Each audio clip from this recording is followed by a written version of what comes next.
I see many people, while using Claude Chrome extension, don't really know what Chrome tab groups are, how they are correlated with Claude Chrome extension, why they are even created when we use this specific application, or even they have problems with utilizing them and managing to the maximum. So in this video, I'm gonna just show you step by step how you can properly manage your Chrome tab groups, how you can properly use them with Claude Chrome extension, and additionally, I'm gonna show you all the options we've got with the specific feature. So to begin with, what Chrome tab groups are, and I can refer to it as a folder that stores specific tab in your browser. So let's say you have a project, for example, you create your very own website, and then you've got all the tabs that are related to each other. You can create a group, name it, and then store all the chats in it. And for example, close it and open in the future. And now, this is very important, why it's even correlated with Claude Chrome extension. Why every time, whenever you open a chat and you do something, it opens a new group that looks like this, for example, right? Or even if you open a new chat, it creates a brand new group that is different from the previous one you were using. So to answer that question very quickly, groups for Claude Chrome extension are super essential because it allows Claude to work within all the tabs we have in a specific group. So for example, I've got Claude group right here and I've got two tabs. And if I type something like, please open for me Gmail and Facebook in my two tabs, it has control over these two tabs, as you can notice, and now it's gonna do it very quickly. So simultaneously open Gmail and Facebook at the same time. So first it opens the Facebook and then Gmail. So the groups are really the spaces where we allow our Claude Chrome extension to work and access all our pages, tabs we have inside. Now, I see majority of people don't know how to properly utilize the groups. So if you go ahead and you open the new tab that is not a group part, because you can actually distinguish that whenever you don't have the underline underneath the tab name. So for example, this, I don't know, new tab is in the group which is called Write Claude Cowork. This tab is like the test in the Gmail is underneath this group, but this one doesn't have an underline, so that means it's kind of a free tab. And now, when you open your browser and you've used, let's say, Claude Chrome extension, sometimes at the left side you can see these highlighted, I don't know, just buttons or something.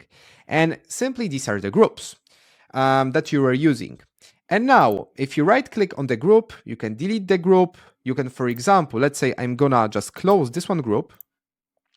We can get a quick access to that group and the tabs we were been using.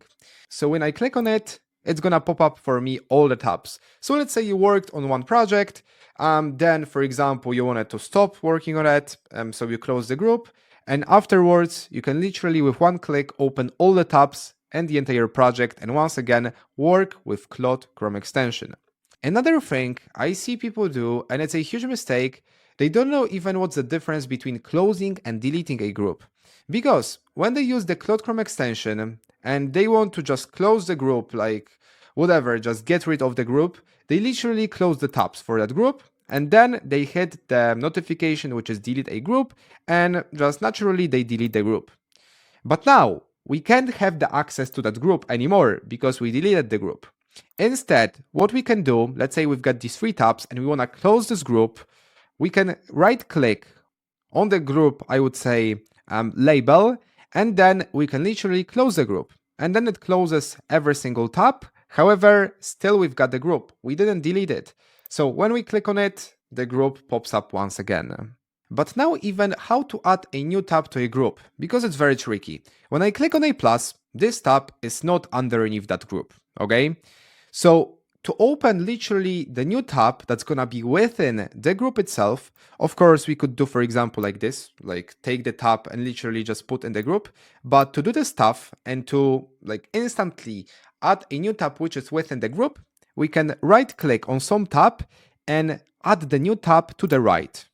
And then it's gonna be underneath this group because we've got here, as you can see, we've got here the underline and it covers actually this entire tab.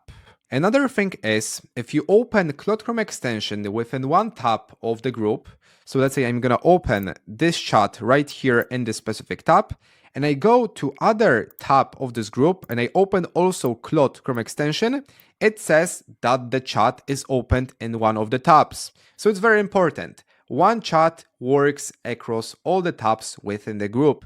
So literally from that tab, I can, for example, say and manage this tab or this tab or this tab.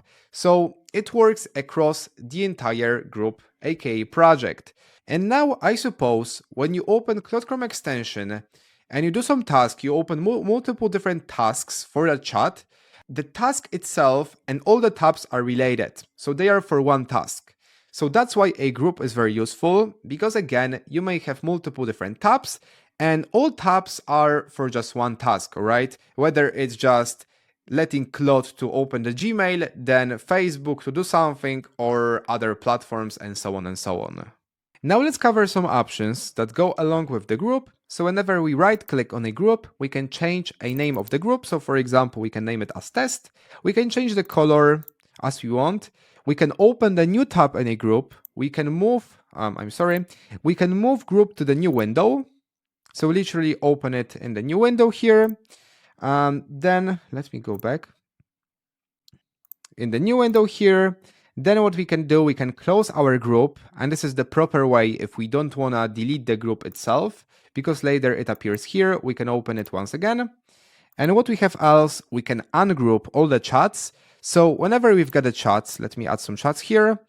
We can literally delete the group, however, maintain all the chats. So this is the notification. The tabs will remain open on the device, but the group will be deleted from this device. I can ungroup. So the group is not anymore available. However, all the tabs just remained. Other things that we can do with a group appear when we click in the left top corner, right click on a group itself. And now, for example, we can unpin the group from the bookmarks bar. And when we do this, they are not visible here anymore. However, when we click on this icon, we can still open them. So let me, for example, close it for now. And now I can once again open them. However, they are not visible anymore in our, I would say, the footer. But now whenever we pin the group once again to bookmarks bar, it's gonna be visible here. Another thing which you can do, let's say you've got multiple different groups. Also, I'm gonna right now create another one group. And by the way, it's very important. Group is automatically created whenever you start in the new tab a new chat with Cloud Chrome extension, or even you can add a new group. Let's say you open a new tab, you right click, you want to add the tab to a group, and you can create the new group, and then you just give a name, then you give a color, and you've got a group. And whenever you open Cloud Chrome extension once again, this chat's gonna be actually linked to that specific group itself. Or you can just click in the right top corner on the three dots, and then you can go to tab groups, and also you can create the new tab group as you want. Also, what's great, you can literally change the position of each group. Let's say the test one is the most important for me. Then we've got Claude. Then let's say I've got like the third group and the fourth group. So literally also you can change the position of them. So now let's wrap everything up, and I'm gonna give you the most important things to remember from that video. The first one, if you wanna open the new tab, don't just click on a plus, because it's not gonna be actually adhering to a specific group. However, click on a tab, just right click on a tab, and just create new tab to the right. Remember, whenever you use Cloud Chrome extension within some group, it's gonna have access to all the tabs in it. When you wanna, for example, like take the tab and I would say unlink that from a group, you can literally drag and drop it outside the group. Remember, if you have a group and you would like to close it, maybe use later, or at least not delete, just right click on a group right here and just click on close group. Remember, don't to click on X, deleting all tabs, and at the end clicking delete group, because you are gonna delete the group unless you wanna do this actually. And the last important fact, remember once again, groups are kind of folders where you store specific tabs. and they are very useful whenever you work on one project, on one task, and you've got all the tabs related to the task itself.